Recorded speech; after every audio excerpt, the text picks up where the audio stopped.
Good morning, afternoon or evening everybody. Welcome back to the second part of this Jagdpanther build. This time round we're going to tackle the Weld Beads, applying the square Zimmerit and laying down the main paintwork. Without further ado, let's get cracking. I start by mixing together some epoxy putty.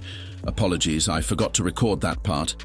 You can see here, I first experimented using the standard Tamiya putty, which I just could not get the right result with. Therefore, I moved on to the fine putty, of which I found to be a lot easier to work with doing both the Welds and the square Zimmerit. I start by rolling a tube of the putty and inserting it into the gap I want the weld bead. Then, with the flat end of an old airbrush needle dipped in talc powder, I start pressing in the putty in a rough weld pattern. Once complete, I carefully cut off the excess.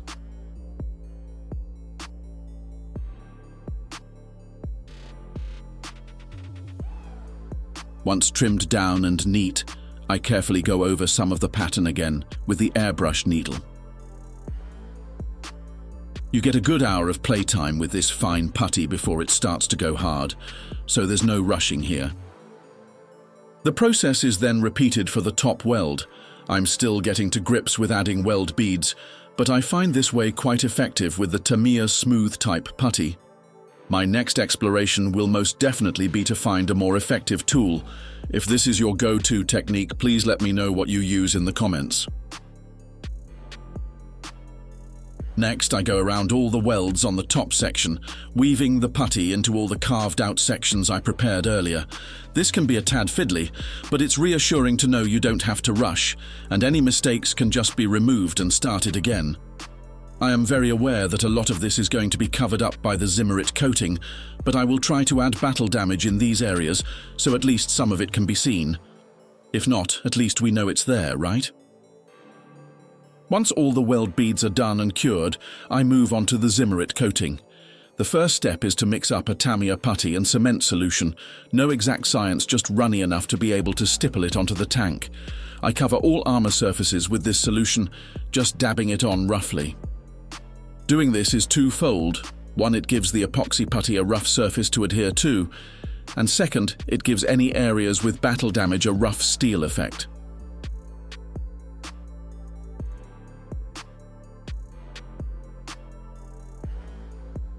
With all the surfaces covered, it's time to mix up the epoxy putty. I remembered to record it this time.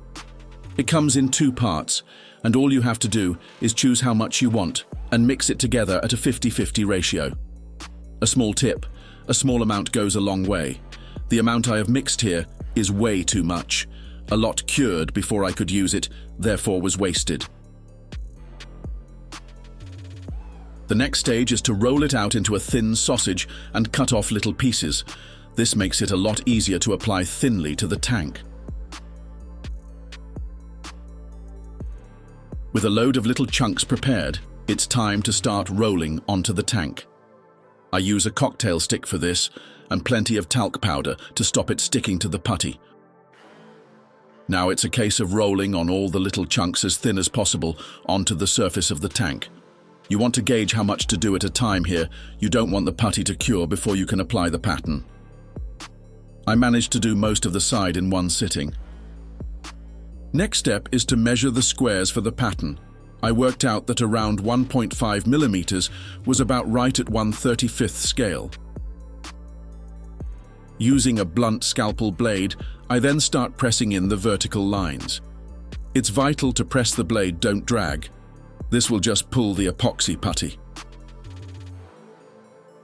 I measure the first few lines, then proceed to do the rest by eye. It's important to remember Zimmerit wasn't perfect, and it's the slight variation in size and thickness that adds realism to your model. Now to repeat the process on the horizontal lines. This time I set up the first line and cracked on with the rest by eye. This is where it's doubly important to press the blade and don't drag it. Otherwise it will start merging your squares together.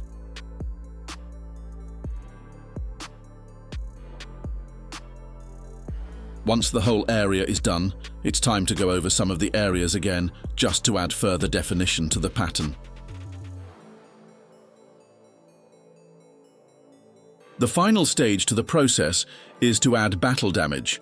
For this, I'm using a pair of tweezers to pull off some of the squares and add damage to the edges.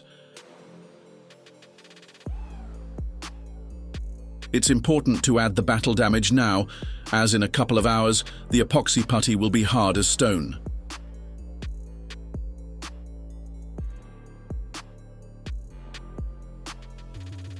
And that's it. How to add authentic square Zimmerit to your German tanks. Now it's just the small task of repeating that process on all the other vertical surfaces.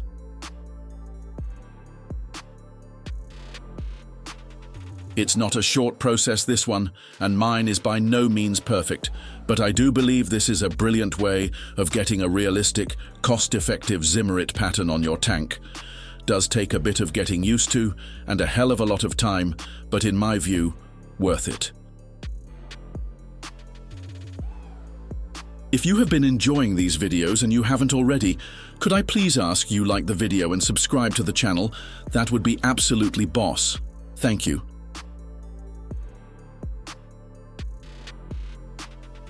With all the Zimmerit finally done, we have a small amount of construction to do before we start the main paintwork. I attach all the tools and cables at this stage. I decided to paint them all on the tank this time round as there isn't too many of them. The first stage to the paintwork is to prime the tank and the drivetrain. I used Tamiya Surface Primer Spray for this. I didn't record this process as I painted it outside. This stuff leaves a grey layer of dust everywhere if you spray it indoors, so beware. Now we are ready to paint. The first layer is an all-over coat of German yellow. I'm using Tamiya X F60 mixed 50/50 with acrylic thinner. All German armor at this stage of the war was base coated in this color.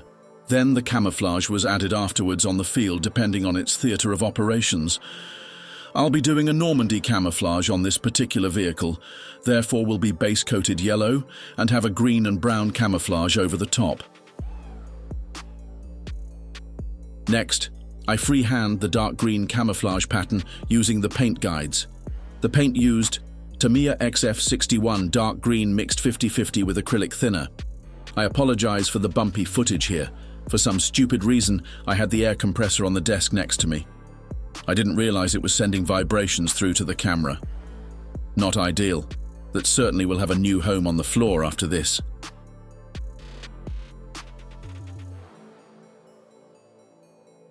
The final color to be added is Tamiya XF64 red-brown and, yep, mixed 50/50 with acrylic thinner, again painted freehand using the paint guides as reference.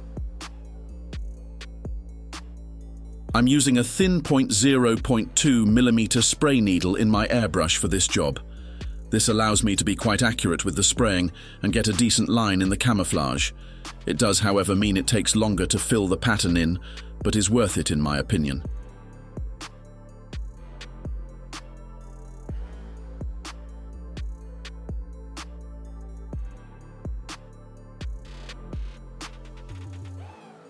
Next, using some Tamiya XF2 flat white, this time mixed in a very weak solution, 1 part paint, 4 parts thinner. I spray a light wash over the upper parts of the tank to add some sun fade. This just gives it a washed out, faded look to the upper sections of the tank. Now it's time to paint the wheels. I'm leaving the main body of the wheels German yellow on this one, and just painting on the rubber. I mix up a Vallejo concoction using field grey and black to get as close as possible to the rubber black by Tamiya. I mainly use Vallejo colors for brush painting. They are much easier to handle and avoid streaking. Also helps they are water-based, so can be diluted with tap water. Didn't record this time-staking hand brushing session for some reason, but in essence I carefully painted the rubber on every wheel using a fine brush. The final stage to the paintwork is to lock in all our hard work with some satin varnish. For this, I am using a satin varnish by VMS. This stuff goes down really well and can be sprayed either directly from bottle using a 0.5mm nozzle or diluted with acrylic thinner for smaller nozzles. I apply a healthy coat all over the tank and wheels, This will protect the paint both from small knocks and in the next stages of weathering, enamel washing and oil washing. With the weld beads added, Zimmerit applied, and the main paintwork complete, that's where we're going to leave this video. Next time out, we will paint the smaller details to the tank and start the chipping and weathering process to really bring this thing to life. Thank you all for watching, and we'll see you next time. Happy modeling, everybody.